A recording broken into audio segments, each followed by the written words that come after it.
Kamu boleh tinggal di sini, Ridwan, kata ibu mertuaku pada suamiku. Tapi tidak dengan istri dan anakmu itu. Pergi kalian. Ibu mertua mengusirku dan anakku yang berusia 5 tahun di tengah malam, tepat setelah rumah kami hancur karena gempa. Kubalas perlakuan kejamnya dengan, sebelum ceritanya dimulai, silahkan tulis di kolom komentar dari daerah mana saja teman-teman yang menonton cerita ini. Jangan lupa like dan subscribe agar channel ini bisa semakin berkembang dan bisa mempersembahkan cerita yang lebih menarik lagi. Suara adzan maghrib baru saja selesai berkumandang. Hilda, dengan hijab sederhana yang selalu dikenakannya, sedang melipat sajadah di kamar mereka yang mungil. Dari ruang tengah, terdengar tawarnya Bintang, putra mereka yang berusia 5 tahun. Bintang sedang bermain menyusun balok kayu, pura-pura membangun sebuah benteng yang tinggi. Ridwan, suaminya, duduk di lantai menemaninya, ikut tertawa sambil sesekali membantu Bintang jika baloknya rubuh. Kehidupan mereka sederhana, namun penuh tawa. Rumah kecil yang mereka tempati adalah hasil jerih payah Ridwan sebagai teknisi di sebuah pabrik lokal. Hilda, meskipun memiliki latar belakang pendidikan yang tinggi, memilih fokus mengurus Bintang di rumah. Bagi Hilda, kebahagiaan adalah melihat tawa suami dan anaknya di rumah kecil yang hangat ini. Ia baru saja akan melangkah ke dapur untuk menyiapkan makan malam, ketika getaran pertama terasa. Awalnya hanya guncangan pelan, seperti ada truk besar lewat di depan rumah. Tapi getaran itu tidak berhenti. Dalam hitungan detik, guncangan itu berubah menjadi sentakan hebat. Lantai di bawah kaki Hilda terasa bergoyang liar. Gempa, teriak Ridwan. Ia langsung menerjang Bintang, memeluk tubuh kecil itu erat ke dadanya.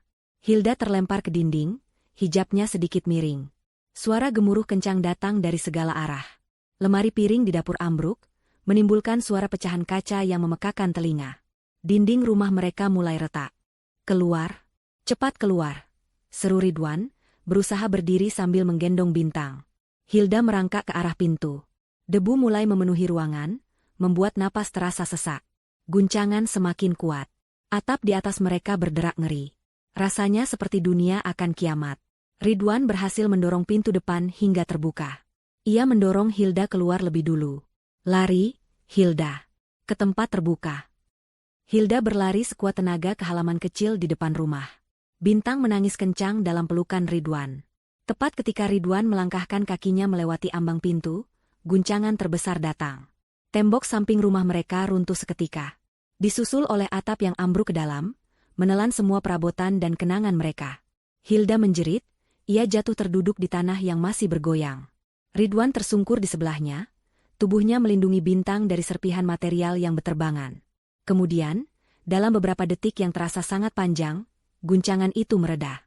Menyisakan keheningan yang menakutkan, yang perlahan diisi oleh suara tangisan dan teriakan minta tolong dari para tetangga. Debu tebal membuat pandangan kabur. Hilda terbatuk, matanya perih. Ia meraba-raba memastikan Ridwan dan Bintang baik-baik saja. Mas Ridwan? Bintang? Panggilnya panik. Kami di sini, suara Ridwan serak. Kami selamat. Hilda menangis lega, namun tangisnya langsung berubah menjadi isak pilu ketika debu mulai menipis. Di tempat rumah kecil mereka berdiri, kini hanya ada tumpukan puing. Rata dengan tanah. Benteng balok kayu Bintang, dapur tempat Hilda memasak, kamar tidur mereka, semuanya hilang. Mereka tidak punya apa-apa lagi. Malam mulai turun, membawa hawa dingin yang menusuk tulang. Bintang masih menangis, gemetar ketakutan di pelukan ayahnya. Hilda hanya mengenakan pakaian rumah dan hijab yang kini kotor oleh debu. Mereka duduk di pinggir jalan bersama para tetangga yang bernasib sama. Beberapa rumah masih berdiri, tapi retak parah. Rumah mereka hancur total. Ridwan bangkit, mencoba mencari sesuatu yang bisa diselamatkan di antara reruntuhan. Setelah hampir setengah jam mengais, ia hanya menemukan satu tas ransel. Tas itu biasa ia pakai kerja. Beruntung, di dalamnya ada beberapa lembar pakaian ganti Bintang, dompet Ridwan, dan sebuah map plastik berisi dokumen penting milik Hilda yang selalu ia simpan di sana. Hanya itu. Harta benda mereka yang tersisa. Ridwan menatap tumpukan puing itu dengan tatapan kosong. Ia adalah kepala keluarga, ia harus melindungi mereka. Tapi bagaimana? Mereka tidak punya rumah lagi. Kita harus pergi dari sini, kata Ridwan pelan, suaranya berat. Malam ini akan sangat dingin. Bintang tidak boleh kedinginan. Hilda mendongak, matanya sembab. Kemana kita akan pergi, Mas? Posko pengungsian? Ridwan menggeleng. Ia membayangkan posko pengungsian yang pasti penuh sesak, berdesakan, dan mungkin tidak aman untuk Bintang yang masih kecil. Hanya ada satu tempat yang terlintas di benaknya. Satu-satunya tempat yang ia tahu pasti aman dari gempa, dan memiliki banyak ruang. Rumah masa kecilnya. Kita ke rumah ibu, putus Ridwan. Hanya di sana kita bisa aman malam ini. Mendengar itu, jantung Hilda seakan berhenti berdetak sesaat. Firasat buruk langsung merayap di hatinya, lebih dingin dari angin malam pasca gempa. Ibu Anis, ibu mertuanya, tidak pernah menyukainya.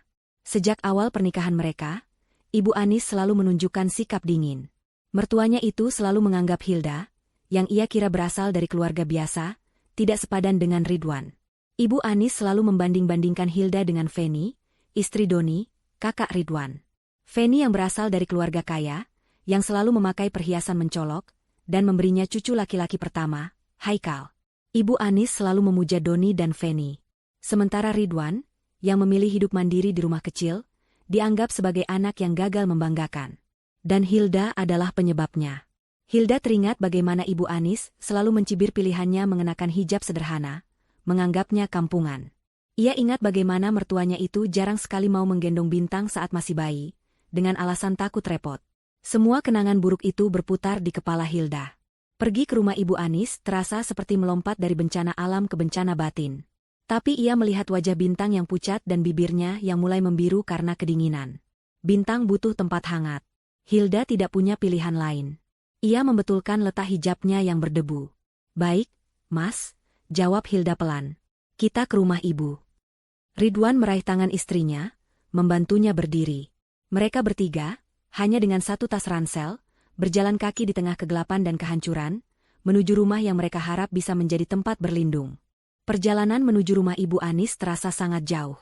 Kaki mereka harus melompati retakan di jalan, menghindari kabel listrik yang menjuntai, dan melewati puing-puing bangunan lain yang runtuh. Udara dipenuhi debu. Bintang sudah tertidur di gendongan Ridwan, napasnya terdengar berat.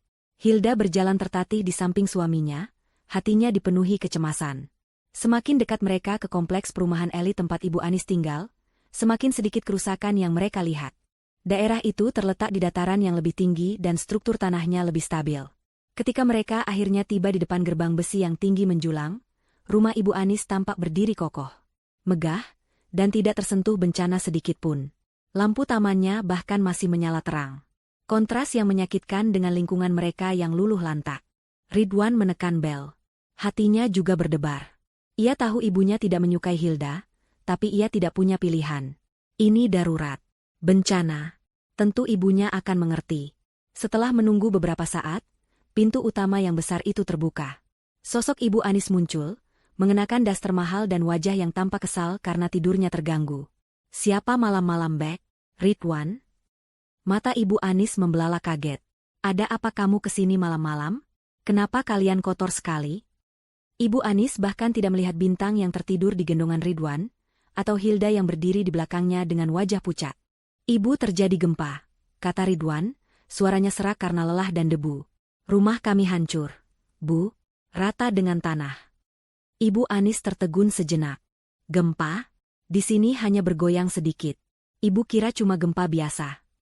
Ia memandang Ridwan, lalu tatapannya beralih ke Hilda dengan pandangan tidak suka. Lalu, tanyanya ketus. Kami tidak punya tempat tinggal lagi, Bu, lanjut Ridwan. Bolehkah kami mengungsi di sini untuk sementara? Hanya sampai kami menemukan tempat. Kasihan Bintang, Bu, dia kedinginan. Ridwan menunjukkan Bintang yang tidur meringkuk. Hilda menundukkan kepalanya, memegang erat ujung hijabnya. Ia merasa sangat kecil dan terhina. Ia sudah menduga ini akan terjadi. Ekspresi Ibu Anis berubah dari kaget menjadi dingin. Wanita tua itu melipat tangannya di dada. Ia memandang Hilda dari atas ke bawah dengan tatapan merendahkan. Mengungsi di sini? Bertiga? Desisnya. Ridwan mengangguk. Tentu saja, Bu, kami. Tidak bisa, potong Ibu Anis dengan suara keras dan tajam. Teriakan itu membuat Bintang sedikit bergerak dalam tidurnya. Ridwan terkejut. Apa maksud Ibu tidak bisa? Ini rumah Ibu, rumah masa kecilku. Rumahku penuh, bentak Ibu Anis. Sudah tidak ada tempat lagi. Kamar tamu dipakai untuk gudang. Kamar Doni juga penuh barang-barangnya. Ridwan menatap ibunya tidak percaya. Rumah ini sangat besar, setidaknya ada 5 kamar tidur. Penuh? Itu alasan yang konyol. Tapi, Bu, kamu boleh tinggal di sini, Ridwan, kata Ibu Anis lagi, kali ini suaranya sedikit melunak saat menatap putranya. Kamu anakku. Kamu bisa tidur di sofa ruang tengah. Tapi tidak dengan anak dan istrimu itu. Telunjuknya mengarah tajam ke Hilda dan Bintang. Rumahku ini bukan tempat penampungan. Mereka hanya akan membuat repot dan kotor. Sudah tidak ada tempat lagi untuk mereka. Hinaan itu terasa seperti tamparan keras bagi Hilda. Air mata mulai menggenang di pelupuk matanya, namun ia menahannya agar tidak jatuh. Ia tidak akan menangis di depan wanita ini. Ridwan geram. Wajahnya memerah karena marah. Ibu, apa yang ibu katakan? Ini Hilda, istriku. Ini Bintang, cucumu. Dia bukan cucu yang kubanggakan, balas Ibu Anis sengit. Lihat dia. Dia bahkan tidak punya apa-apa sekarang. Aku tidak mau rumahku diisi orang miskin. Tepat saat pertengkaran itu memuncak, sebuah mobil SUV mewah berhenti di belakang mereka. Lampu depannya yang terang menyorot mereka berempat. Pintu mobil terbuka, dan keluarlah Doni, Feni, dan Haikal. Pakaian mereka juga sedikit berantakan, tapi jelas mereka baik-baik saja. Ibu, panggil Doni, berlari kecil ke arah gerbang. Syukurlah ibu tidak apa-apa. Rumah kami juga retak parah di beberapa bagian. Tidak aman untuk ditinggali malam ini. Ekspresi Ibu Anis berubah total dalam sekejap. Wajahnya yang tadi keras dan kejam langsung berubah menjadi senyum penuh kasih dan kekhawatiran. Oh, Doni, sayang. Sini, nak, masuk.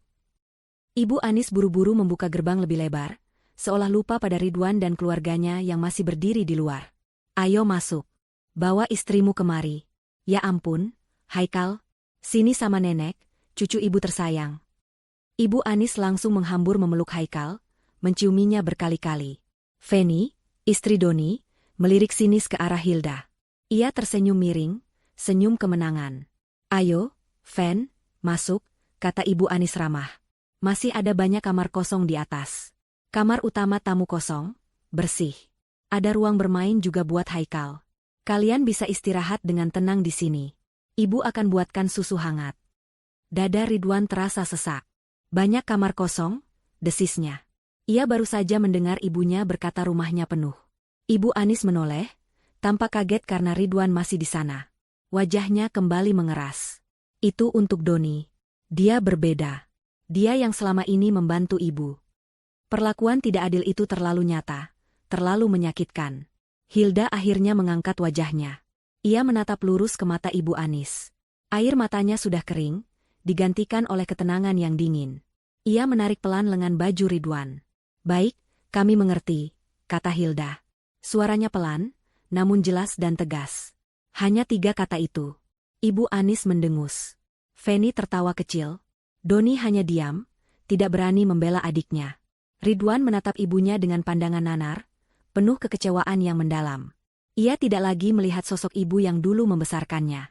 Yang ia lihat adalah wanita asing yang kejam. Tanpa berkata apa-apa lagi, Ridwan membalikkan badannya. Ia membetulkan posisi Bintang di gendongannya, lalu menggenggam erat tangan Hilda. Ayo pergi, desis Ridwan. Suaranya bergetar karena amarah yang ditahan. Kita cari tempat lain. Mereka berjalan menjauh dari rumah mewah itu, kembali ke jalanan yang gelap. Meninggalkan cahaya hangat dan kekejaman yang baru saja mereka alami. Hilda tidak menoleh ke belakang. Ia hanya berjalan di samping suaminya, hatinya hancur, namun tekadnya menguat. Mereka akan selamat. Dan suatu hari, ia akan membuat Ibu Anis menyesali malam ini. Mereka berjalan menjauh dari gerbang rumah Ibu Anis. Keheningan di antara Hilda dan Ridwan terasa berat, hanya dipecah oleh isak tangis Bintang yang kini terbangun dan kembali merasa takut. Hawa dingin semakin menusuk, dan Ridwan bisa merasakan tubuh kecil Bintang menggigil hebat di pelukannya. Kemarahan Ridwan pada ibunya begitu besar, hingga membuatnya gemetar. Ia telah gagal. Gagal melindungi keluarganya dari gempa, dan gagal memberi mereka tempat berlindung yang aman. Ia membawa mereka ke rumah ibunya, berharap pada sisa nurani, namun yang ia dapatkan adalah penghinaan yang luar biasa. Ia merasa menjadi suami dan ayah yang tidak berguna. Hilda, yang berjalan di sampingnya, tiba-tiba berhenti. Ia merogoh saku daster kotornya, mencari ponselnya. Layarnya retak di sudut, tapi masih menyala. Kita mau kemana, Mas? Tanya Hilda pelan. Suaranya serak, tapi ada keteguhan di dalamnya yang tidak goyah. Ridwan membuang muka, ia malu untuk menatap mata istrinya. Kita cari posko pengungsian. Atau mungkin hotel melati. Aku masih pegang dompet. Setidaknya kita bisa dapat kamar untuk Bintang. Ridwan tahu itu bukan solusi. Hotel pasti penuh atau bahkan hancur. Posko pengungsian adalah mimpi buruk. Hilda menggeleng. Tidak. Bintang tidak bisa tidur di tempat seperti itu. Dia butuh tempat yang aman. Ridwan akhirnya menatap istrinya, putus asa. Lalu kita kemana, Hilda? Kita tidak punya siapa-siapa lagi. Hilda menatap suaminya lekat. Kita masih punya satu tempat. Ridwan terdiam. Ia tahu apa yang dimaksud Hilda. Tempat itu. Tempat rahasia yang menjadi perjanjian di antara mereka berdua sejak sebelum menikah. Tempat yang Hilda siapkan sebagai jaring pengaman terakhir, yang Ridwan berjanji tidak akan pernah ia minta, kecuali nyawa mereka taruhannya. Ridwan selalu menghormati keinginan Hilda untuk hidup sederhana. Ia mencintai Hilda apa adanya, bukan karena apa yang dimiliki wanita itu. Selama ini, mereka hidup pas-pasan di rumah kecil mereka, dan Ridwan bahagia. Ia tidak pernah mengungkit soal tempat itu. Tapi malam ini, perjanjian itu gugur. Ini bukan lagi soal hidup sederhana, ini soal hidup. Kamu yakin? Tanya Ridwan, memastikan. Gempa memang bencana, tapi yang baru saja dilakukan ibunya adalah pendorong terakhir. Ibu Anis tidak memberi kita pilihan, jawab Hilda dingin. Bintang adalah prioritas kita. Hilda membuka aplikasi di ponselnya. Bukan aplikasi taksi biasa, melainkan layanan panggilan pribadi yang selalu ia bayar biaya langganan tahunannya secara rahasia. Ia mengetikkan lokasi mereka dan tujuan. Dalam 5 menit, sebuah mobil sedan hitam legam yang bersih dan mengkilap berhenti di depan mereka. Sangat kontras dengan jalanan yang penuh debu dan puing. Sopir berjaket rapi turun, membuka pintu belakang tanpa banyak bicara. Selamat malam, Ibu Hilda, sapanya dengan hormat. Ridwan tertegun sejenak, lalu segera membantu Hilda dan Bintang masuk ke dalam. Mobil itu melaju mulus, meninggalkan kawasan perumahan Ibu Anis. Di dalam mobil, Bintang langsung tenang. Kehangatan pendingin ruangan dan jok kulit yang empuk membuatnya nyaman. Tak lama kemudian, ia kembali tertidur di pangkuan Hilda. Mobil itu tidak menuju ke pusat kota. Sebaliknya, ia melaju ke arah perbukitan. Menuju kawasan elit yang paling mahal di kota itu. Sebuah area yang dikenal tidak pernah tersentuh bencana, baik banjir maupun gempa, karena letaknya yang tinggi dan fondasi tanahnya yang kokoh. Ridwan memandang keluar jendela. Ia melihat pemandangan kota di bawah. Sebagian besar gelap gulita, hanya menyisakan titik-titik api kecil di kejauhan. Perjalanan itu hening. Hilda sibuk membersihkan wajah Bintang dengan tisu basah yang ada di mobil, sementara Ridwan tenggelam dalam pikirannya. Ia merasa marah, sedih, lega, dan bingung, semuanya dalam waktu bersamaan. Mobil akhirnya berhenti di depan sebuah gerbang baja yang sangat tinggi dan modern. Tidak ada pos satpam. Hanya ada panel pemindai di dinding. Hilda mengeluarkan sesuatu dari tas ransel yang diselamatkan Ridwan. Dari dalamnya plastik berisi dokumen, ia mengambil sebuah kartu akses berwarna hitam pekat. Hilda menempelkan kartu itu ke panel. Lampu pemindai berubah hijau, dan gerbang berat itu bergeser terbuka tanpa suara. Mobil masuk dan berhenti di depan lobi sebuah bangunan yang lebih mirip Hotel Bintang 5 daripada rumah.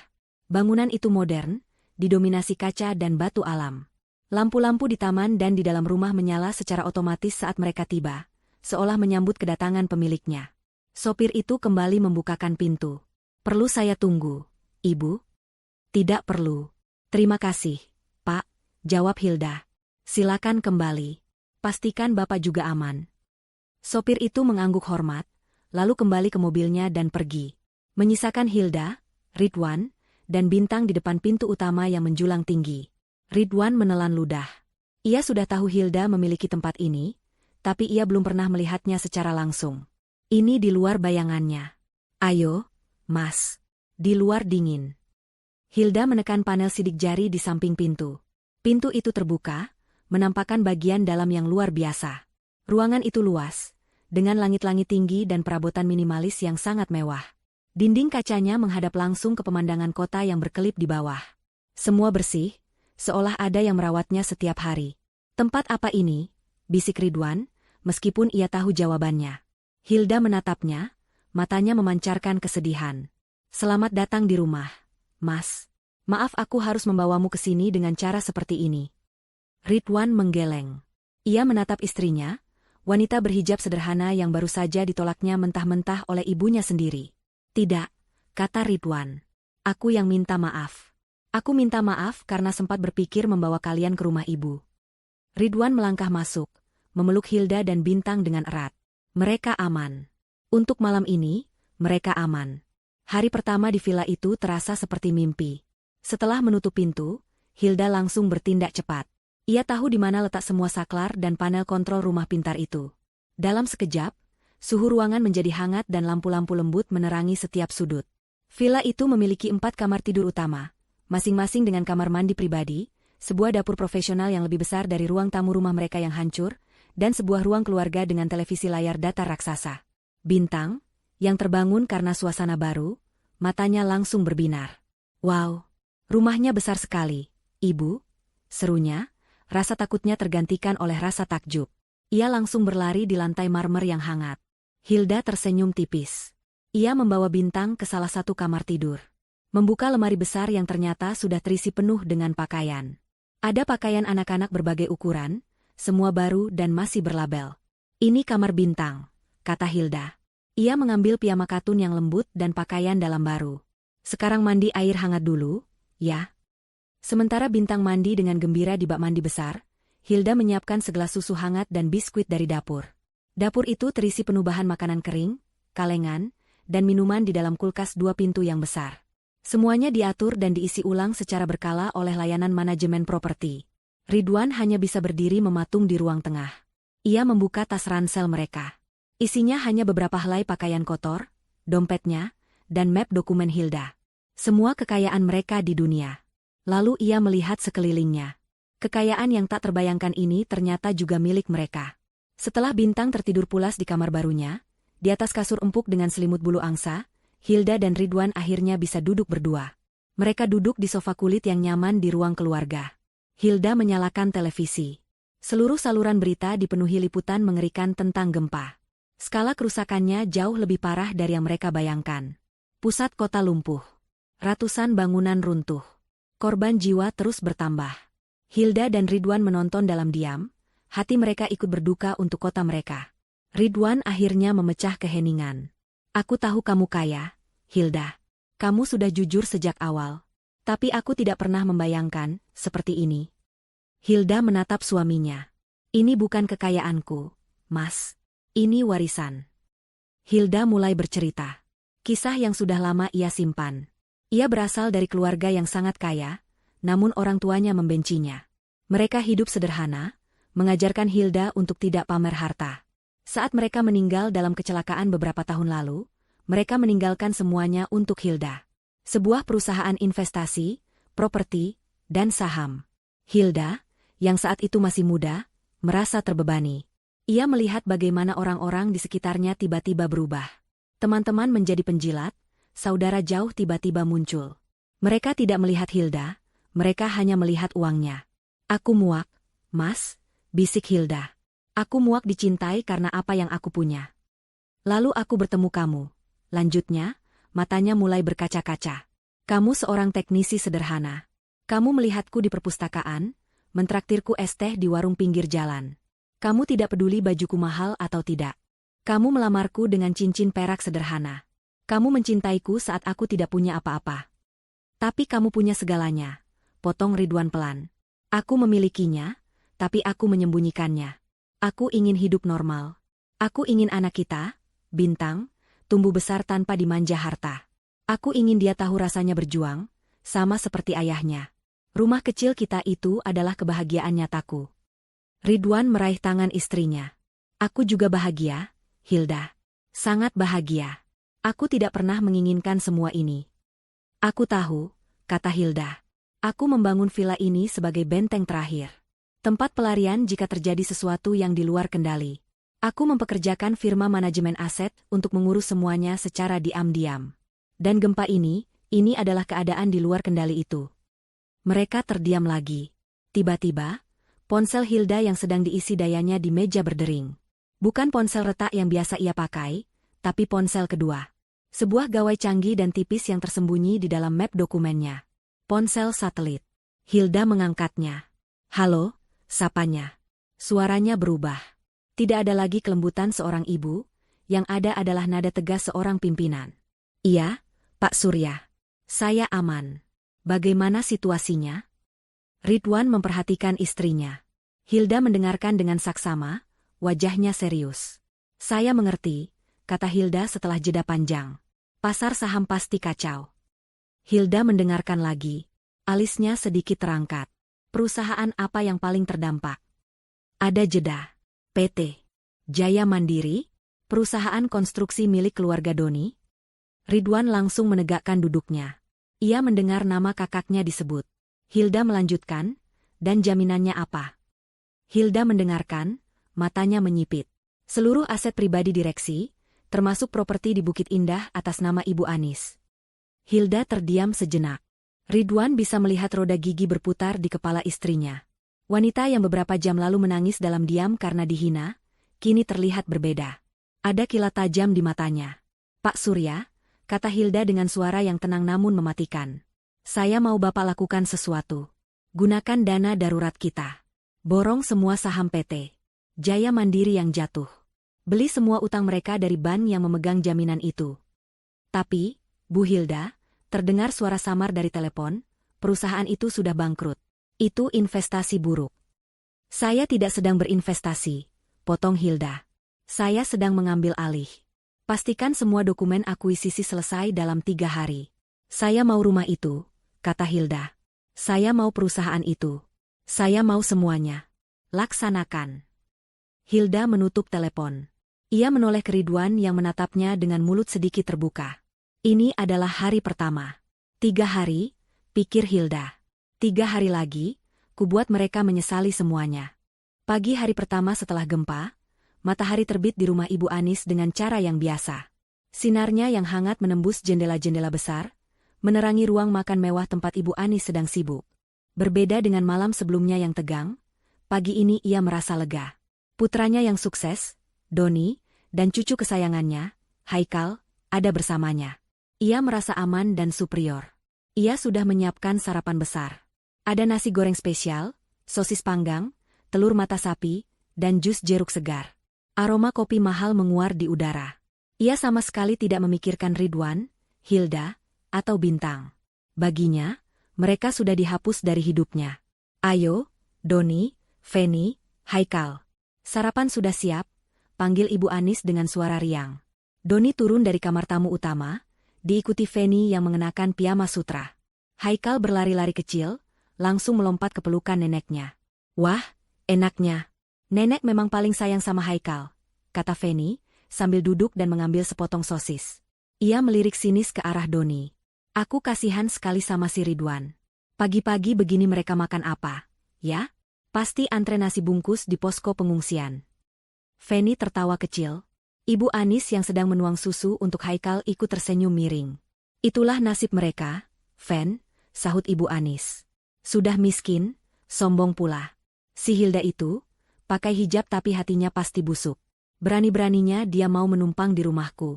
Ya, tentu saja kutolak. Doni tidak ikut tertawa. Pikirannya tidak tenang. Sejak subuh ia mencoba menghubungi kantornya. Tidak ada yang mengangkat. Ia mencoba menelepon manajer proyeknya, juga tidak tersambung. Jaringan komunikasi di pusat kota lumpuh total. Ia merasa ada yang tidak beres. Sudahlah, Don, makan dulu, kata Feni. Kantor tidak akan lari. Paling-paling retak sedikit. Perusahaanmu kan besar, asuransinya pasti penuh. Doni mencoba mengunyah nasi gorengnya, tapi rasanya hambar. Ia bangkit dan menyalakan televisi besar di ruang keluarga. Saluran berita lokal akhirnya berhasil mengudara. Apa yang mereka lihat membuat sendok di tangan Feni terlepas dan jatuh ke lantai. Berita itu menayangkan rekaman drone. Pusat bisnis kota luluh lantak. Dan yang terparah, rekaman itu menyorot proyek apartemen mewah yang sedang dibangun oleh PT Jaya Mandiri, perusahaan Doni. 2 menara yang hampir jadi itu runtuh sebagian, miring seperti akan ambruk. Di lokasi lain, proyek jembatan yang menjadi tender kebanggaan Doni, retak parah di bagian fondasi. Doni merasakan darahnya surut dari wajah. Proyek-proyek itu adalah nyawa perusahaannya. Tidak mungkin. Bisiknya. Ponselnya tiba-tiba berdering. Nomor asing. Ia mengangkatnya dengan tangan gemetar. Halo? Doni, ini aku, Rahmat. Itu adalah suara mitra bisnisnya. Kita hancur. Don, hancur? Ban baru saja menelepon. Mereka menarik semua pinjaman kita. Semua? Gempa ini dianggap force majeure. Mereka minta kita bayar lunas semua utang dalam 3 hari. Apa? Teriak Doni, membuat Ibu Anis dan Feni terlonjak kaget. 3 hari? Itu gila. Kita tidak punya uang tunai sebanyak itu. Semua uang ada di proyek. Aku tidak peduli, balas suara di seberang. Aku tidak mau ikut tenggelam. Asetku sendiri sudah habis. Kamu yang paling banyak menjaminkan asetmu, kan? Urus ini sendiri. Panggilan itu ditutup. Doni menatap layar ponselnya dengan nanar. Tangannya gemetar hebat. Ada apa, Don? Jangan bikin ibu takut, tanya Ibu Anis cemas. Feni juga mendekat. Paling soal proyek, kan? Kamu bisa urus, kan, sayang? Doni menatap Feni, lalu beralih ke ibunya. Matanya merah. Semua hancur, Bu, katanya lirih. Perusahaan bangkrut. Ban menarik semua utang. Feni tertawa gugup. Bangkrut? Jangan bercanda, Don. Kita masih punya rumah ini. Kita masih punya tabungan. Kita. Tidak ada, potong Doni. Semua tabungan, semua asetku, sudah jadi jaminan bank. Dan itu tidak cukup. Ibu Anis memegang dadanya. Maksudmu, kita jadi miskin? Doni tidak sanggup menatap mata ibunya. Ia akhirnya mengaku. Lebih buruk dari itu, Bu. Lebih buruk apa lagi? Desak Feni. Doni menarik napas panjang. Untuk mendapatkan pinjaman terbesar buat proyek apartemen itu, aku butuh jaminan tambahan. Asetku sudah tidak cukup. Jadi, aku menjaminkan rumah ini. Keheningan melanda ruang makan mewah itu. Ibu Anis membeku. Feni berhenti bernapas sejenak. Apa katamu? Desis Ibu Anis. Aku memakai sertifikat rumah ibu sebagai jaminan. Ulang Doni, suaranya nyaris tak terdengar. Aku yakin proyeknya akan berhasil. Aku berencana melunasinya tahun depan, dan ibu tidak akan pernah tahu. Anak kurang ajar, jerit Feni. Ia memukul dada suaminya. Kamu mempertaruhkan rumah ibu? Kamu gila, Doni. Kalau rumah ini disita, kita mau tinggal di mana? Aku tidak tahu, bentak Doni, mendorong istrinya. Aku pikir ini aman. Tidak ada yang aman. Tiba-tiba Ibu Anis berteriak. Suaranya melengking tinggi, penuh kengerian. Rumahku tidak boleh diambil. Ia berlari ke brankas tersembunyi di balik lukisan, membukanya dengan tangan gemetar. Ia menarik map sertifikat rumahnya. Ini rumahku, milikku. Tidak ada yang boleh mengambilnya. Tepat pada saat itu, ponsel Doni berdering lagi. Kali ini email masuk. Notifikasi resmi dari bank. Pinjaman telah dinyatakan gagal bayar. Proses penyitaan aset jaminan akan segera dimulai. Aset itu, 1 unit properti di Kompleks Bukit Indah, atas nama Ibu Anis. Mereka diberi waktu 3 hari untuk merespons sebelum eksekusi dilakukan. Kita akan jadi gelandangan. Isak Feni, jatuh terduduk di lantai. Bagaimana ini, Bu? Teriak Doni, suaranya pecah putus asa. Apa yang harus kita lakukan? Ibu Anis menatap sertifikat di tangannya. Rumah yang ia banggakan. Rumah yang ia gunakan untuk menghina Hilda dan Bintang. Rumah yang ia sebut penuh. Kini, rumah itu akan benar-benar kosong, diambil paksa darinya. Kaki Ibu Anis lemas. Pandangannya kabur. Ia tidak bisa menerima kenyataan ini. Ia akan menjadi lebih miskin dari Hilda, menantunya yang ia hina. Dunia di sekelilingnya berputar. Ia terhuyung, lalu ambruk ke lantai marmer yang dingin, pingsan. Sementara kepanikan dan kehancuran melanda rumah Ibu Anis, suasana di villa rahasia di atas bukit sangat kontras. Hari kedua setelah gempa, Hilda sudah beraktivitas sejak fajar. Dia tidak lagi terlihat seperti korban bencana yang kebingungan. Pagi itu, dia mengenakan blus katun sederhana dan celana panjang longgar yang ia temukan di lemari pakaian besar di kamar mereka. Hijab instan yang praktis membingkai wajahnya yang tampak tenang dan fokus. Ridwan terbangun dan mendapati istrinya sudah tidak ada di sampingnya. Ia menemukan Hilda di ruang kerja villa. Ruangan itu terlihat seperti pusat komando. Beberapa layar besar di dinding menampilkan grafik pasar saham yang kacau balau, siaran berita dari berbagai saluran internasional, dan data-data yang terus bergerak. Hilda sedang melakukan panggilan video konferensi. Di layar utama, tampak wajah seorang pria parubaya yang rapi dan profesional. Itu Pak Surya, manajer investasi kepercayaan keluarga Hilda. Selamat pagi, Bu Hilda, sapa Pak Surya. Saya turut berduka atas bencana yang terjadi. Syukurlah ibu dan keluarga aman. Terima kasih, Pak Surya, jawab Hilda. Suaranya datar dan lugas. Kita tidak punya banyak waktu. Langsung ke pokok masalah. Bagaimana status PT Jaya Mandiri? Ridwan berdiri diam di ambang pintu, hanya mendengarkan. Dia merasa seperti melihat sisi lain dari istrinya. Ini bukan Hilda yang biasa menawar harga tempe di pasar. Ini adalah seorang pemimpin yang mengendalikan situasi. Sesuai instruksi ibu tadi malam, lapor Pak Surya, saham PT Jaya Mandiri anjlok 92% saat pembukaan pasar darurat tadi. Tim kami sudah berhasil memborong hampir 60% saham yang beredar di publik. Kita sekarang pemegang saham mayoritas. Bagus, kata Hilda. Bagaimana dengan utangnya? Bank-bank kreditur panik. Mereka tahu aset perusahaan hancur. Mereka setuju menjual bundel utang utama PT Jaya Mandiri kepada kita. Kita berhasil membelinya dengan harga 30 sen untuk setiap dolarnya. Singkatnya, Bu, kita sekarang bukan hanya pemilik perusahaan itu, kita juga kreditur utama mereka. Hilda mengangguk pelan. Itu artinya, Pak Surya tersenyum tipis, seluruh jaminan atas utang itu sekarang menjadi milik kita. Termasuk properti di Bukit Indah atas nama Ibu Anis. Ridwan menahan napas. Begitu cepat. Dalam waktu kurang dari 24 jam, nasib keluarganya telah berbalik 180 derajat. Pak Surya, kata Hilda lagi, nadanya melembut sesaat. Perusahaan itu pasti punya banyak karyawan.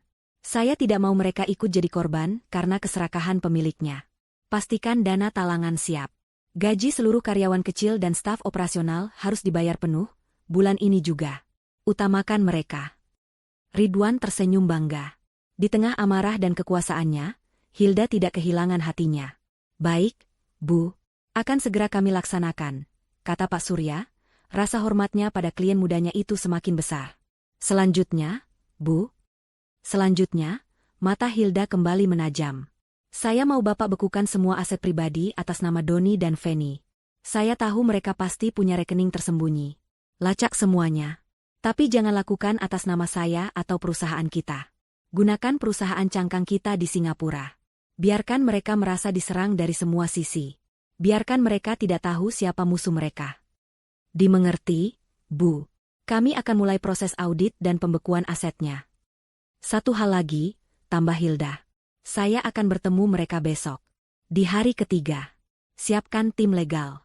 Atur pertemuan di kantor pusat PT Jaya Mandiri. Undang Tuan Doni dan Ibu Anis untuk bertemu dengan pemilik baru. Atas nama sebut saja, Investor Grup Nusantara. Biarkan mereka datang dan memohon. Baik, Bu. Undangan akan segera dikirimkan. Panggilan berakhir. Hilda akhirnya bersandar di kursinya, memijat pelipisnya. Ridwan melangkah masuk, membawakan segelas air putih. Aku tidak tahu harus berkata apa. Hilda, kata Ridwan pelan. Ia meletakkan gelas itu di meja. Kamu luar biasa. Hilda mendongak menatap suaminya. Ekspresi tegasnya luntur, berganti kelelahan. Aku harus melakukan ini, Mas, katanya lirih.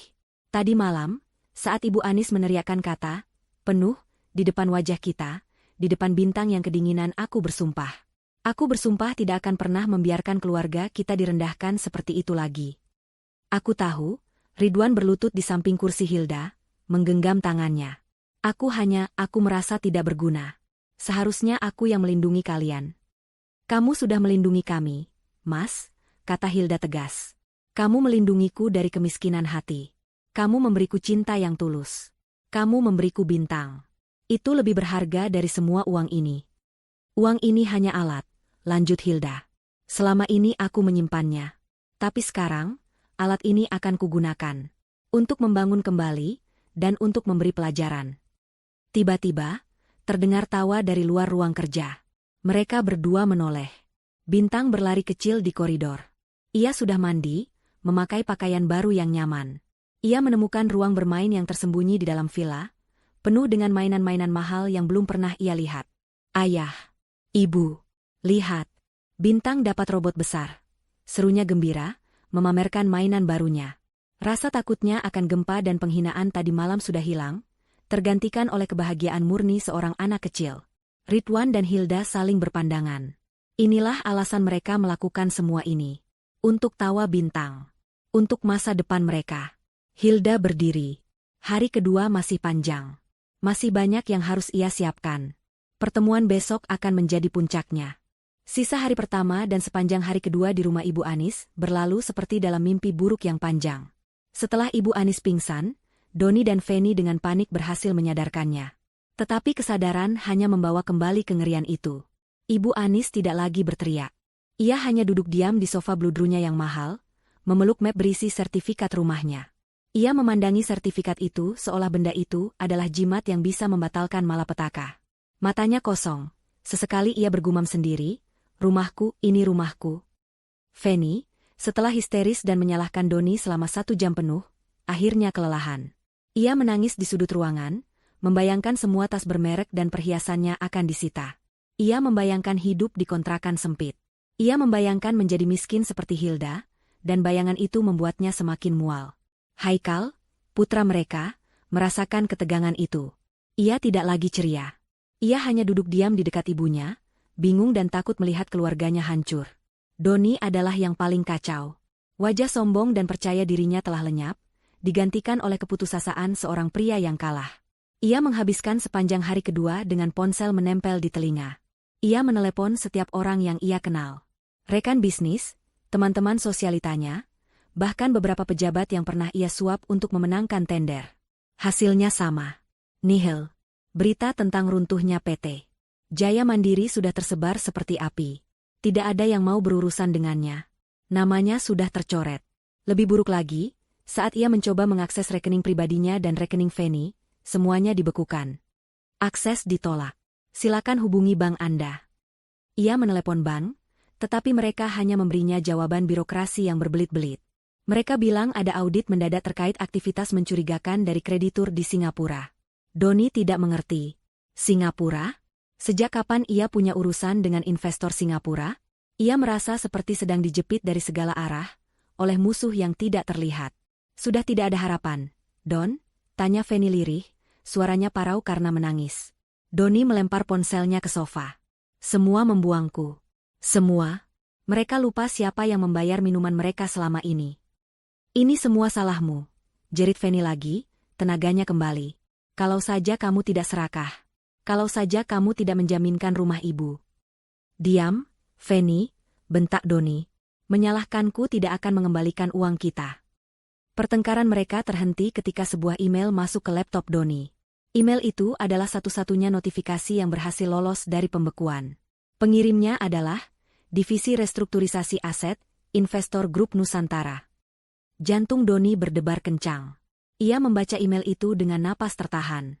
Ibu Anis dan Feni ikut mendekat, membaca dari balik bahunya.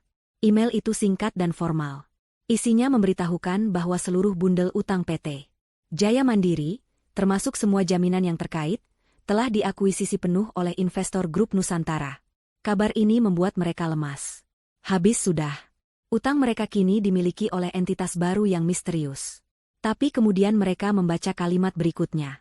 Sehubungan dengan transisi ini, kami mengundang Tuan Doni selaku Direktur Utama PT Jaya Mandiri dan Ibu Anis selaku pemilik agunan, untuk hadir dalam pertemuan besok pagi, pukul 9 tepat. Pertemuan akan diadakan di kantor pusat PT Jaya Mandiri, ruang rapat Dewan Direksi. Keheningan melanda ruangan. Apa-apa artinya ini, Don? Bisik Ibu Anis, secercah harapan muncul di matanya yang sembab. Doni membaca email itu lagi. Diakuisisi. Bukan disita. Investor ini membeli utangnya. Itu artinya investor ini mungkin tertarik untuk menyelamatkan perusahaannya. Mereka mengundang kita bicara, kata Doni, suaranya bergetar. Mereka tidak langsung mengirim surat sita. Mereka mau bertemu. Feni langsung berdiri tegak. Benar? Investor Grup Nusantara. Namanya terdengar besar. Mungkin mereka melihat potensi di perusahaanmu. Mereka membeli perusahaanmu yang bangkrut, Don. Harapan palsu itu menyebar dengan cepat. Mereka salah menafsirkan undangan eksekusi itu sebagai undangan negosiasi. Mereka pikir ini adalah kesempatan kedua. Ya, Tuhan, desis Ibu Anis. Ia meletakkan sertifikat rumahnya di meja. Masih ada jalan. Masih ada harapan. Suasana langsung berubah. Kepanikan berganti menjadi persekongkolan putus asa. Doni, kata Ibu Anis, matanya yang tadi kosong kini menyala licik. Besok adalah penentuan nasib kita. Kamu harus terlihat meyakinkan. Kamu harus merayu investor ini. Siapapun dia. Benar, Don, timpal Fanny, buru-buru menghapus jejak air matanya. Pakai setelanmu yang paling mahal. Yang dari Italia itu. Kita harus tunjukkan kalau kita masih berkelas. Kita bukan pengemis. Aku akan bilang apa? Tanya Doni, otaknya mulai berputar. Aku akan bilang apa untuk meyakinkan mereka agar tidak menyita rumah ibu. Katakan apa saja, kata Ibu Anis. Sujud padanya kalau perlu. Mohon belas kasihan. Bilang rumah ini satu-satunya peninggalan almarhum ayahmu. Bilang ini warisan keluarga yang tidak ternilai harganya. Ironisnya, ia tidak ingat pernah mengatakan hal yang sama sekali berbeda pada Ridwan 2 malam lalu. Katakan kamu akan bekerja untuknya tanpa dibayar. Asal rumah ini selamat, rencana Doni, kita harus membuatnya iba. Kita harus terlihat sebagai korban gempa yang malang, yang perusahaannya hancur karena bencana. Malam itu, mereka tidak tidur. Mereka sibuk merencanakan strategi. Mereka berlatih kata-kata. Doni menyiapkan setelan terbaiknya. Fanny menyetrika kemejanya. Ibu Anis bahkan menyiapkan dokumen-dokumen rumah, berharap bisa menunjukkannya sebagai bukti sentimental. Mereka akan pergi ke pertemuan itu, siap untuk memohon, merayu, dan bersujud. Mereka tidak tahu bahwa mereka sedang berjalan lurus ke dalam penghakiman yang telah disiapkan oleh Hilda. Pukul 8:30 pagi, hari ketiga setelah gempa. Sebuah taksi online berhenti di depan lobi kantor pusat PT Jaya Mandiri. Gedung itu tampak kusam. Kaca-kaca di lantai bawah retak di beberapa tempat, dan debu sisa gempa masih menutupi sebagian besar permukaannya. Namun, pintu masuk utama tampak bersih dan dijaga oleh 2 petugas keamanan berseragam baru yang terlihat tegap dan asing. Doni, Fanny, dan Ibu Anis keluar dari taksi. Mereka bertiga tampak kontras dengan lingkungan sekitar. Doni mengenakan setelan paling mahalnya, Fanny memakai riasan tebal untuk menutupi matanya yang bengkak, dan Ibu Anis mengenakan pakaian terbaiknya, memeluk tas tangan yang berisi sertifikat rumah. Wajah mereka pucat, tegang, dan penuh harap cemas. Petugas keamanan itu memeriksa nama mereka di daftar tamu digital. Tuan Doni dan Ibu Anis sudah ditunggu di lantai 20. Ruang rapat Dewan Direksi. Silakan lewat sini. Mereka diantar melewati lobi yang terasa dingin dan sepi. Karyawan lama Doni tidak terlihat. Lift membawa mereka naik dalam keheningan yang menyesakkan. Ingat, Don, bisik Ibu Anis, tundukkan wajahmu, tunjukkan rasa hormat. Kita harus dapatkan simpati mereka. Doni hanya mengangguk kaku. Jantungnya berdebar begitu kencang, hingga ia takut orang lain bisa mendengarnya. Pintu lift terbuka di lantai 20. Seorang wanita muda berpenampilan profesional, yang jelas bukan sekretaris Doni, menyambut mereka. Selamat pagi. Silakan ikuti saya. Pimpinan kami sedang dalam perjalanan. Mereka diantar ke ruang rapat Dewan Direksi. Ruangan itu besar, dengan meja kayu solid panjang di tengahnya dan jendela-jendela besar yang menampilkan pemandangan kota yang terluka. Di ujung meja, beberapa botol air mineral mahal dan gelas kristal sudah tertata rapi. Mereka dipersilakan duduk di salah satu sisi meja. Dan kemudian, mereka menunggu. Setiap detik terasa seperti 1 jam. Ibu Anis terus meremas-remas pegangan tasnya. Fanny mengetuk-ngetukkan jarinya di atas meja. Doni mencoba terlihat tenang, tetapi keringat dingin membasahi keningnya. Pukul 9 tepat.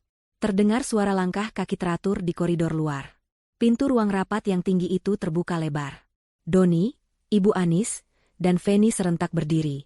Mereka memasang senyum paling hormat, paling memelas, paling tunduk yang bisa mereka buat. Mereka siap menyambut investor kaya raya yang akan menentukan nasib mereka. Pintu terbuka penuh. Masuklah 2 orang pria berjas gelap yang tampak seperti pengacara. Diikuti oleh seorang pria parubaya yang rapi, yang Doni kenali sebagai salah satu manajer investasi paling disegani di kota, Pak Surya. Tapi bukan mereka yang memimpin rombongan. Di depan mereka, berjalan dengan langkah tenang dan penuh percaya diri, adalah seorang wanita. Wanita itu mengenakan setelan bisnis muslimah berwarna biru tua yang dijahit sempurna, memancarkan aura profesional dan mahal. Hijabnya ditata rapi dan elegan. Wajahnya tenang, namun matanya tajam. Butuh 3 detik bagi otak Doni dan Ibu Anis untuk memproses siapa yang mereka lihat. Senyum di wajah mereka membeku, lalu luntur. Mata mereka membelalak ngeri. Feni ternganga, tangannya menutup mulut. "Hilda?" Suara Doni keluar seperti bisikan serak. Ia tidak percaya dengan apa yang dilihatnya. "Apa yang kamu lakukan di sini?" Ibu Anis tergagap. Kamu salah satu staf kebersihan yang selamat? Kamu salah panggil orang." Ia menoleh ke arah pengacara di belakang Hilda. "Kami di sini untuk bertemu pemilik baru. Investor Grup Nusantara." Hilda tidak tersenyum. Ia tidak menunjukkan emosi apapun. Ia berjalan lurus, melewati mereka. Pak Surya menarik kursi di ujung meja, kursi pimpinan, kursi yang biasa diduduki Doni. Hilda duduk di kursi itu dengan tenang. Ia meletakkan sebuah map tipis di atas meja di depannya. Kedua pengacara berdiri di belakangnya. Pak Surya berdiri di sampingnya. Ruangan itu sunyi senyap. Hilda akhirnya mengangkat wajahnya. Ia menatap lurus ke mata Ibu Anis. Lalu ke Doni. Lalu ke Feni. Tatapannya dingin, tajam, dan penuh kuasa. "Saya," jawab Hilda. Suaranya jelas dan bergema di ruangan besar itu. "Saya yang mengundang kalian." Ia berhenti sejenak, membiarkan kata-katanya meresap. Doni mulai gemetar. Feni mundur selangkah. "Perkenalkan," lanjut Hilda. "Saya Hilda, pemilik baru perusahaan ini. Pemilik investor Grup Nusantara." Kaki Ibu Anis lemas. Ia ambruk kembali ke kursinya, memegangi dadanya. "Ini tidak mungkin. Ini mimpi buruk." Dan, Hilda menambahkan, suaranya kini seperti bilah es, "Saya adalah pemilik baru atas semua utang kalian. Termasuk," ia menunjuk tas di pangkuan Ibu Anis, "jaminan rumah yang sedang ibu peluk itu." Keheningan yang pecah di ruang rapat itu terasa lebih berat daripada reruntuhan gedung. Doni, Feni, dan Ibu Anis serempak mundur selangkah. 3 orang itu menatap Hilda seolah mereka baru saja melihat hantu. Hantu yang tiba-tiba bangkit dari kubur kemiskinan dan kini duduk di singgasana kekuasaan. Feni adalah yang pertama pulih dari keterkejutan, dan reaksinya adalah penyangkalan yang histeris. "Bohong," pekiknya, telunjuknya yang terawat menuding lurus ke arah Hilda. "Kamu pasti bohong. Kamu pasti asistennya. Kamu disuruh berpura-pura, kan? Kamu mau menipu kami." Feni tertawa, tetapi suaranya terdengar seperti ringkikan panik. "Mana mungkin perempuan miskin sepertimu punya semua ini? Don, katakan padanya. Katakan dia bohong." Doni tidak berkata apa-apa. Ia tidak bisa. Ia seorang pengusaha. Ia tahu tatapan mata seorang pemilik. Dan tatapan mata Hilda saat ini adalah tatapan mata predator di puncak rantai makanan. Tatapan yang ia miliki dulu, kini hilang, dan berpindah ke wanita yang sedang ia pandangi. "Hilda," bisik Ibu Anis. Namanya keluar dari bibir mertuanya itu seperti racun. Apa maksud semua ini? Kamu menjebak kami?" Hilda tidak menjawab mereka. Ia menatap lurus ke arah Doni. "Anda diundang ke sini, Tuan Doni, bukan untuk berdebat," kata Hilda, suaranya tetap tenang dan profesional, seolah berbicara dengan orang asing. "Anda di sini untuk mendengarkan status aset Anda. Pak Surya, silakan."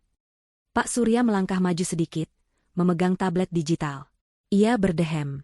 Sesuai dokumen yang sah, Pak Surya memulai, "Per hari ini, pukul 8 pagi, investor Grup Nusantara, yang diwakili oleh Ibu Hilda sebagai Presiden Direktur, telah secara legal mengambil alih 100% kepemilikan PT Jaya Mandiri, beserta seluruh aset dan liabilitasnya."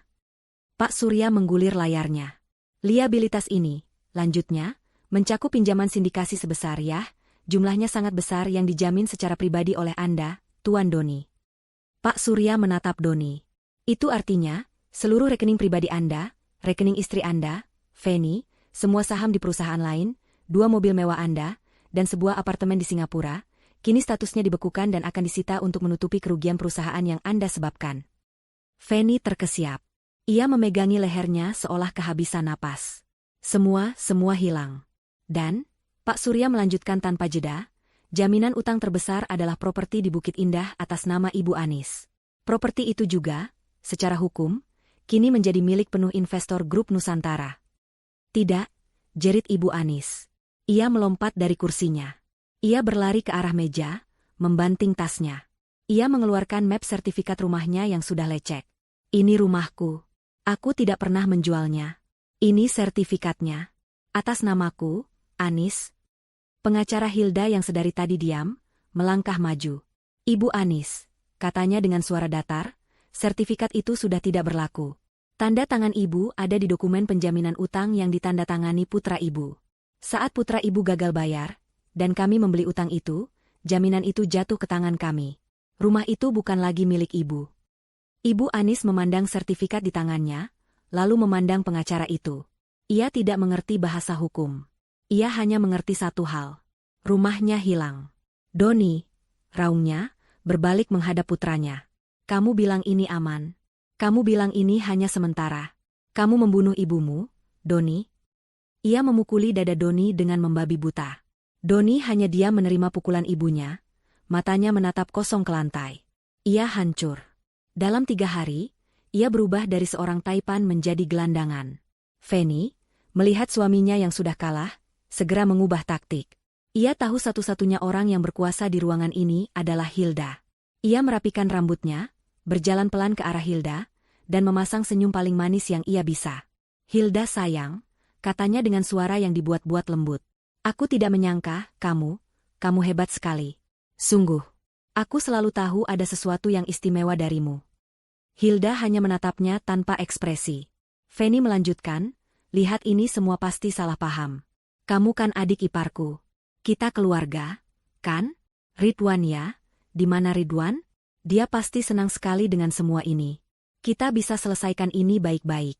Kamu tidak mungkin sejahat itu, kan? Keluarga? Hilda akhirnya angkat bicara. Satu kata itu menghentikan semua drama di ruangan itu. Hilda memandang Feni, lalu beralih ke Doni, dan terakhir, ia menatap lekat Ibu Anis yang kini terdiam, gemetar. Keluarga, katamu? Suara Hilda pelan, namun setiap katanya terasa tajam. 3 hari yang lalu, kata Hilda, saat gempa baru saja meruntuhkan rumah kami. Saat aku, suamiku, dan anak laki-lakiku yang baru berumur 5 tahun, datang ke rumah kalian. Mata Hilda menyipit. Kami datang mencari perlindungan. Anakku, Bintang, kedinginan dan ketakutan. Ibu Anis mulai gemetar hebat. Ia tahu kemana arah pembicaraan ini. Hilda itu. Apa yang Anda katakan malam itu, Ibu Anis? Tanya Hilda. Suaranya masih pelan, tapi menuntut. Saya tidak salah dengar, kan? Anda berteriak di depan wajah kami. Hilda menirukan suara Ibu Anis dengan dingin. Tidak bisa. Rumahku penuh. Sudah tidak ada tempat lagi untuk mereka. Keheningan total. Doni dan Feni menatap ngeri ke arah Ibu Anis. Dan Anda, Hilda menatap Ibu Anis lurus di mata, Anda menunjuk cucu Anda sendiri, Bintang. Anda bilang dia dan saya hanya akan membuat repot dan kotor. Anda bilang, Anda tidak mau rumah Anda diisi orang miskin. Wajah Ibu Anis pucat pasi. Ia tidak bisa bernapas. Hilda aku hilaf aku. Lalu, Hilda melanjutkan, putra kesayangan Anda, Doni, dan istrinya, Feni, datang. Dan apa yang Anda katakan? Sini, nak, masih ada banyak kamar kosong. Ada ruang bermain juga buat cucu ibu tersayang. Setiap kata ditekan oleh Hilda, menghantam Ibu Anis seperti batu. Malam itu, kata Hilda, kalian tidak hanya menolak kami. Kalian menghina kami saat kami berada di titik terendah. Kalian membiarkan seorang anak kecil kedinginan di luar gerbang, hanya karena ibunya kalian anggap miskin. Ibu Anis akhirnya hancur. Ia jatuh berlutut di lantai marmer yang dingin. Ampun, Hilda. Ampun. Ia menangis, merangkak, mencoba memegang kaki Hilda. Maafkan ibu. Aku salah. Aku dibutakan harta. Jangan ambil rumahku. Aku mohon. Itu satu-satunya yang kupunya. Kamu boleh hukum aku. Tapi jangan ambil rumahku. Doni, melihat ibunya bersujud, ikut berlutut. Hilda adikku. Aku mohon. Lupakan semua yang terjadi. Aku akan lakukan apa saja. Aku akan jadi bawahanmu. Aku akan bekerja untukmu seumur hidup. Tapi tolong, jangan buat ibu kami jadi gelandangan. Hilda menatap 3 orang yang kini berlutut di depannya. Pemandangan itu tidak memberinya kepuasan. Hanya rasa muak. Ia berdiri dari kursinya. Ia berjalan ke jendela besar, membelakangi mereka. Ia melihat kota yang terluka di bawah. Anda salah, Ibu Anis, kata Hilda pelan. Anda bilang rumah Anda penuh. Tapi Anda bohong. Hilda berbalik. Wajahnya dingin dan tak terbaca. Secara hukum, rumah itu sekarang milik saya. Perusahaan ini milik saya. Semua yang kalian punya, kini milik saya. Kalian tidak punya apa-apa lagi selain pakaian yang kalian kenakan. Ia berhenti sejenak, membiarkan kenyataan pahit itu meresap. Saya bisa saja mengusir kalian sekarang juga. Membiarkan kalian merasakan apa yang Bintang rasakan malam itu. Menjadi gelandangan tanpa tempat berteduh. Ibu Anis, Doni, dan Feni menahan napas. Tapi, lanjut Hilda, saya tidak akan melakukannya. Secercah harapan muncul di mata mereka. Saya punya rencana lain untuk kalian. Dan untuk rumah itu. Harapan yang baru saja mekar di hati Ibu Anis, Doni, dan Feni langsung layu ketika mendengar nada bicara Hilda. Ini bukan nada belas kasihan. Ini adalah nada seorang hakim yang akan membacakan putusan. Pertama-tama, kata Hilda sambil berjalan kembali ke kursinya, namun ia tidak duduk. Ia berdiri di sana, menjulang di atas mereka. Kalian tidak akan tinggal di villa saya. Tempat itu adalah rumah saya dan keluarga saya. Tempat itu bersih. Dan saya tidak mau tempat itu kotor, katanya, membalas hinaan Ibu Anis kata per kata. Feni dan Ibu Anis tersentak. Wajah mereka memerah karena malu yang luar biasa. Kedua, untuk Anda, Doni, Hilda menatap kakak iparnya yang masih berlutut. Anda bilang Anda mau bekerja untuk saya. Baik, tawaran diterima. Doni mengangkat kepalanya, bingung. Mulai besok, kata Hilda, PT Jaya Mandiri akan saya bubarkan. Saya akan membentuk perusahaan baru dari aset-aset yang tersisa. Sebuah perusahaan konstruksi sosial yang fokusnya membangun kembali rumah-rumah korban gempa dengan biaya murah. Dan Anda, mata Hilda menyorot tajam, akan menjadi staf administrasi di divisi logistik. Anda akan mengurus pencatatan keluar masuk semen dan paku. Doni ternganga. Dari direktur utama menjadi tukang catat paku. Gaji Anda, lanjut Hilda, adalah UMR. Tidak ada tunjangan. Tidak ada mobil perusahaan. Tidak ada ruang kerja pribadi. Anda akan bekerja di kubikel sempit bersama 20 staf lainnya. Ambil tawaran ini, atau saya pastikan nama Anda masuk daftar hitam di seluruh asosiasi konstruksi di negara ini. Anda tidak akan pernah bisa membangun toilet sekalipun. Doni menelan ludah. Itu adalah hukuman yang lebih kejam dari penjara. Itu adalah penghancuran total harga dirinya. Tapi pilihan lainnya adalah kelaparan. Saya terima. Desisnya, suaranya pecah. Feni memekik pelan. Hidupnya yang mewah sudah berakhir. Ia harus hidup dengan gaji UMR. Bagus, kata Hilda. Sekarang, Anda, Ibu Anis. Hilda berbalik menghadap ibu mertuanya. Ibu Anis adalah inti dari semua rasa sakitnya. Untuknya, Hilda telah menyiapkan sesuatu yang istimewa. Anda sangat mencintai rumah Anda, bukan? Anda takut kehilangannya? Ibu Anis mengangguk cepat, air matanya mengalir. Tolong, Hilda jangan.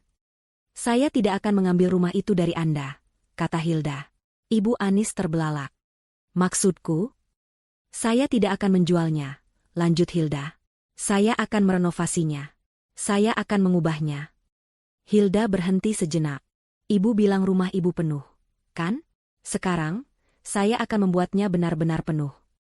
Saya akan mengubah rumah mewah itu, kata Hilda dengan suara yang jelas dan mantap, menjadi panti asuhan. Tempat penampungan khusus untuk anak-anak yang kehilangan orang tua mereka dalam gempa. Rumah itu akan saya namai, Rumah Harapan Bintang. Rumah itu akan dipenuhi puluhan anak-anak. Mereka akan berlarian di lantai marmernya. Mereka akan bermain di ruang tamu mewahnya. Mereka akan berisik, dan mungkin, sedikit kotor. Ibu Anis tidak mengerti. Lalu, aku di mana? Oh, Anda tetap di sana, kata Hilda. Saya tidak akan mengusir Anda. Anda boleh tinggal di rumah itu. Harapan Ibu Anis muncul lagi, tapi Hilda langsung menghancurkannya. Anda akan dapat satu kamar. Kamar pembantu di sebelah dapur. Ukurannya 3 kali 3 meter. Cukup untuk satu kasur. Apa? Feni menjerit. Anda akan tinggal di sana, Hilda melanjutkan, mengabaikan Feni, Tapi Anda tidak bisa tinggal gratis. Anda harus bekerja untuk mendapatkan makanan Anda. Mata Ibu Anis melebar ngeri. Mulai sekarang, kata Hilda, Anda akan jadi salah satu juru masak di dapur panti asuhan itu. Anda akan bangun setiap jam 4 pagi. Anda akan memasak untuk semua anak-anak itu. Anda akan membersihkan piring-piring kotor mereka. Anda akan melayani anak-anak yang Anda anggap repot, itu selama sisa hidup Anda. Di rumah Anda sendiri. Inilah karmanya. Bukan diusir, tapi dipenjara di dalam istananya sendiri. Dipaksa melayani orang-orang yang paling ia hina. Dipaksa melihat rumah kebanggaannya diisi oleh tawa anak-anak yang bukan cucu kesayangannya. Ibu Anis ambruk terduduk. Ia tidak menangis. Ia hanya tertawa. Tawa kering yang menakutkan. Tawa orang yang sudah kehilangan akal sehatnya. Fanny dan Doni menatapnya dengan ngeri. Mereka tahu, hukuman ini lebih buruk dari kematian. 2 bulan kemudian. Pemandangan di villa di atas bukit sangat damai. Bintang sedang menggambar di teras, diawasi oleh Ridwan. Ridwan memutuskan untuk tidak mengambil posisi apapun di perusahaan Hilda. Sebagai gantinya, ia kini mengepalai divisi teknis di Yayasan Bintang Mandiri, sebuah organisasi nirlaba yang didanai penuh oleh Hilda. Ia memimpin tim relawan, menggunakan keahlian teknisinya untuk membangun kembali rumah-rumah warga di lingkungan lamanya, satu persatu. Ia menemukan kebahagiaan sejati dalam membantu sesama. Hilda keluar dari ruang kerjanya, membawa 2 cangkir teh. Ia duduk di samping Ridwan, meletakkan kepalanya di bahu suaminya. Hijabnya yang sederhana bergoyang lembut ditiup angin. "Bagaimana hari ini, Mas?" tanyanya. "Melelahkan," jawab Ridwan sambil tersenyum. "Tapi rumah Pak RT sudah hampir selesai. Kamu harus lihat wajahnya tadi." Mereka berdua tersenyum. Dari jauh di bawah bukit, di kawasan Bukit Indah, rumah Harapan Bintang sudah beroperasi penuh. Papan nama besar terpampang di bekas gerbang mewah itu. Suara tawa anak-anak terdengar riuh. Di dalam, di sebuah kubikel sempit di kantor administrasi yang pengap, Doni sedang sibuk menginput data stok semen, keningnya berkerut. Seorang manajer muda menepuk bahunya. "Lembur ya, Pak Doni, malam ini ada kiriman bata datang." Doni hanya mengangguk pasrah. Di dapur panti yang besar dan sibuk, seorang wanita tua dengan rambut berantakan dan apron kotor sedang mengaduk panci sup raksasa. Wajahnya kuyu dan kosong. "Cepat sedikit, Bu Anis," tegur kepala juru masak. "Anak-anak sudah lapar." Ibu Anis hanya mengaduk lebih cepat, tanpa emosi, di dalam rumah yang dulu miliknya. Di balkon villa, Ridwan memeluk Hilda. "Kamu yakin ini keadilan?" tanyanya pelan. Hilda menatap matahari terbenam yang mewarnai langit. "Ini adalah awal yang baru, Mas. Untuk kita, dan untuk mereka. Mereka sudah mendapatkan apa yang mereka tabur. Dan kita," ia tersenyum, "kita mendapatkan apa yang pantas kita dapatkan." Mereka memandang bintang yang berlari memeluk kaki mereka. Mereka adalah keluarga. Utuh, kuat, dan akhirnya, benar-benar aman.